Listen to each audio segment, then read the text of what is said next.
When you first repot them, malungkot sila, nakababa talaga sila. Pero after a while, babalik na rin. This is newly acquired eh. Tingnan nyo, nakababa pa sila lahat. Yun nasa baba. Ayan.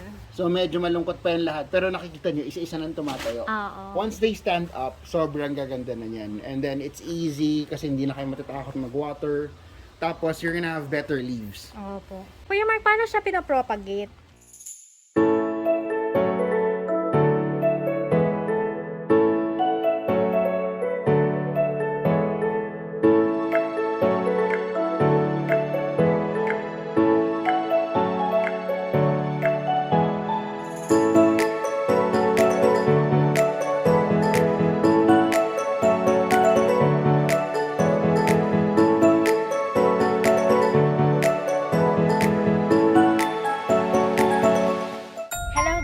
Welcome back to my channel. This is Mommy May of Mom of the Diary.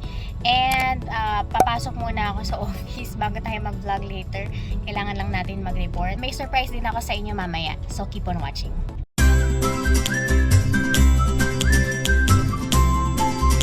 Kuya Mark, paano siya pinapropagate? Propagation is very, very easy. Dito lang sa stem niya? Let's start with this one. These white lines are the veins. You simply cut this leaf and then cut it ng paganon. Per vein is actually a potential plant. Or if you want to save the whole thing, you can simply cut it here. So about an inch. Tapos ilulubog mo. Pero you have more results when you cut this one. Kasi each vein, ito, has a meristem tissue. And then it grows a new plant. So ito yung propagation ni Kuya Mark ng kanyang mga begonias. So, ito yung mga sample ng leaf cuttings. Yes, these are leaf cuttings. So, basically, you're gonna grow new plants here on, the leaf. Opo. So, each vein is an actual plant or a potential plant. Now, if you go with the petioles or the stem, ito ang lalabas. Simply cut them on the stem, tapos babaon nyo. The roots would usually come out on the nodes. So, this one, kailangan ibabaon nyo yung sa may nodes. Opo. Dito. So, ayan. Inuugat na lang yan. So, begonias are very easy. So, po yung kanilang Mabilis lang. Progress. This is probably about 2 months or less. So, ganyan na sila. Ito, as you can see, there's plastic. Opo. For the water. Yung moist. This was covered. So, technically, when you put the leaf cuttings, you spray them or moisten them and then you cover the whole thing. Make sure it's well watered.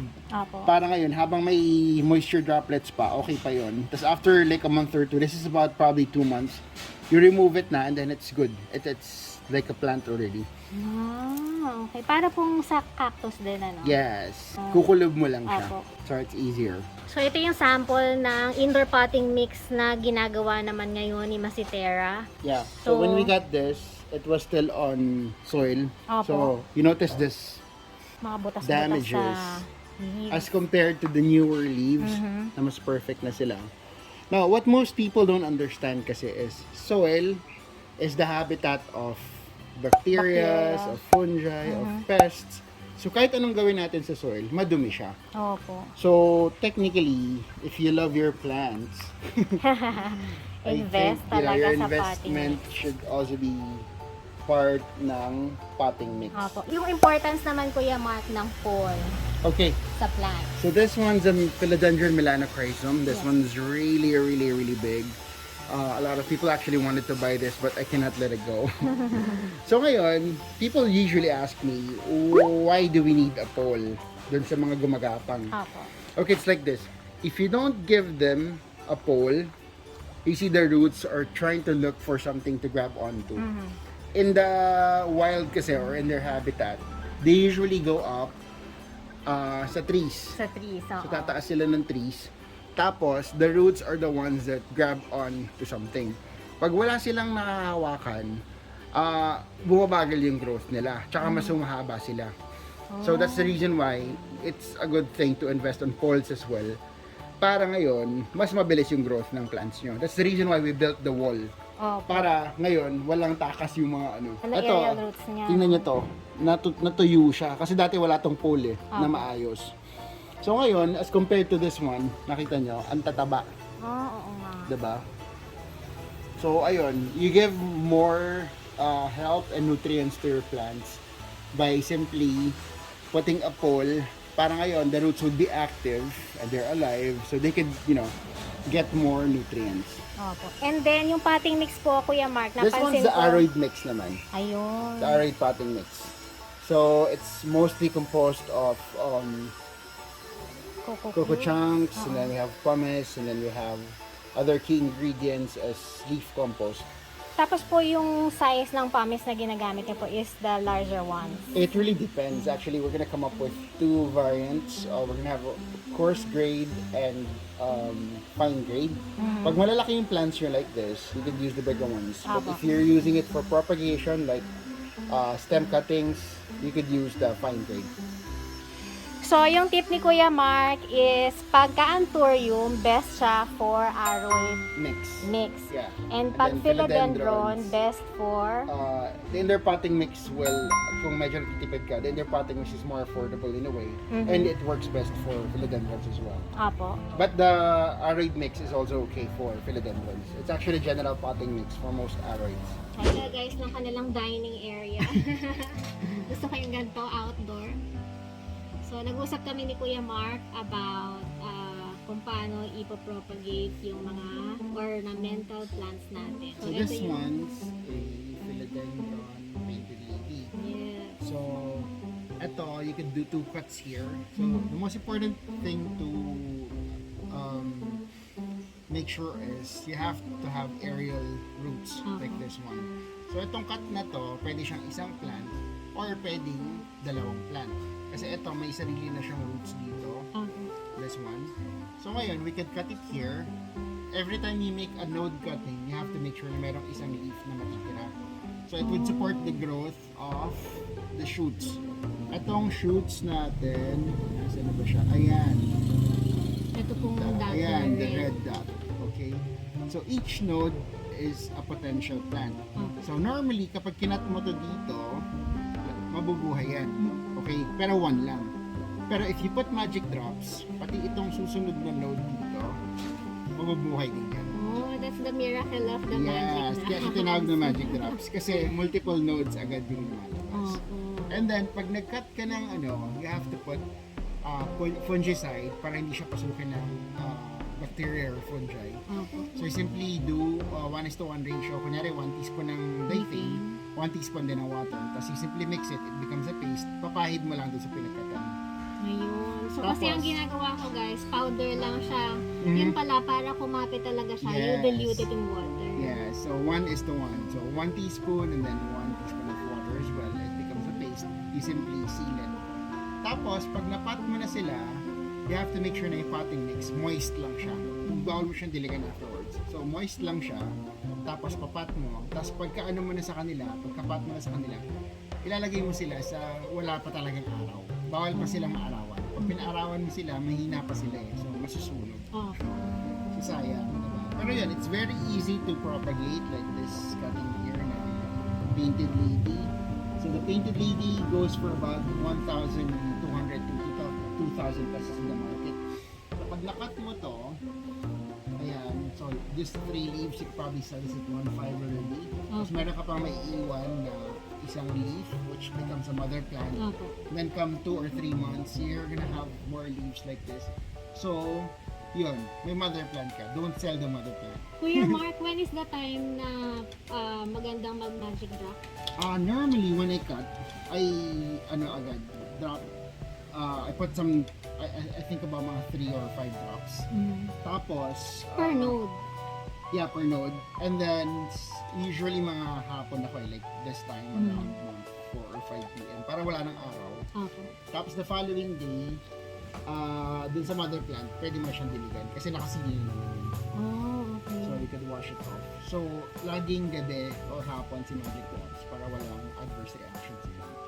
And how many times so yun pwedeng i-drop? Actually, mabilis siya eh. Mabilis siyang... So kahit once lang po kahit niya once i-drop? lang. So, you look at it after 2 weeks kung wala pa rin, you could reapply. Pero normally, after 2 weeks, meron na agad. If you could see this big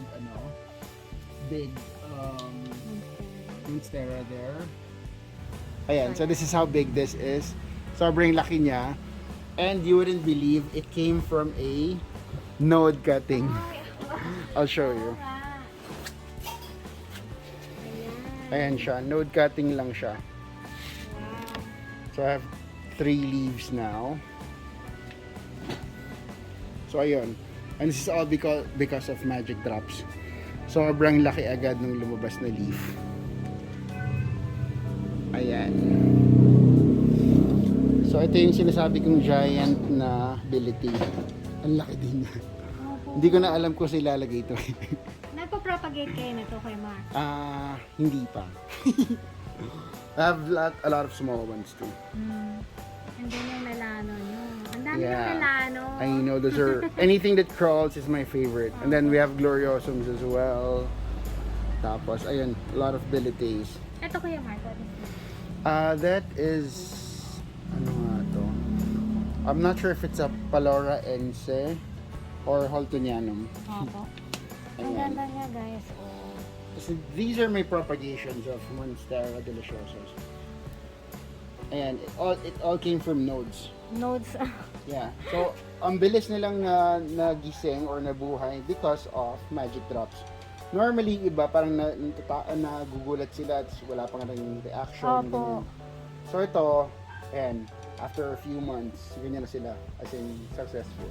Kailangan ko palang patakan din ng magic drops yung akin. Para magising yung Opo. Kasi minsan parang, ang tagal mo na, nilagay na rin kita sa nursery bag. Yeah, wala. Wala. Walang yun. The magic drops makes the miracle talaga. Ayun. So, ayun guys. Maya, sabihin na namin kung ano yung ating big surprise.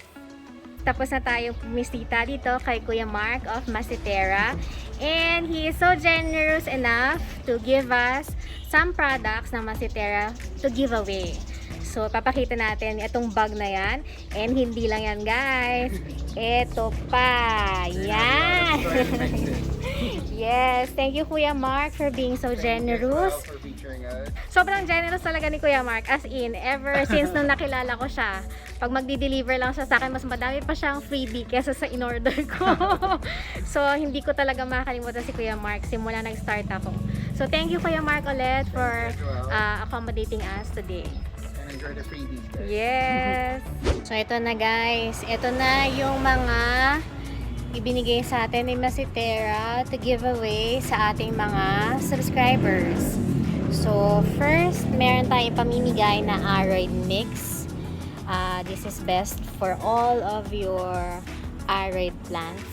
And then, meron tayong regular mix for all our cactus and succulent needs. Ito ay 5 kilos in a bag.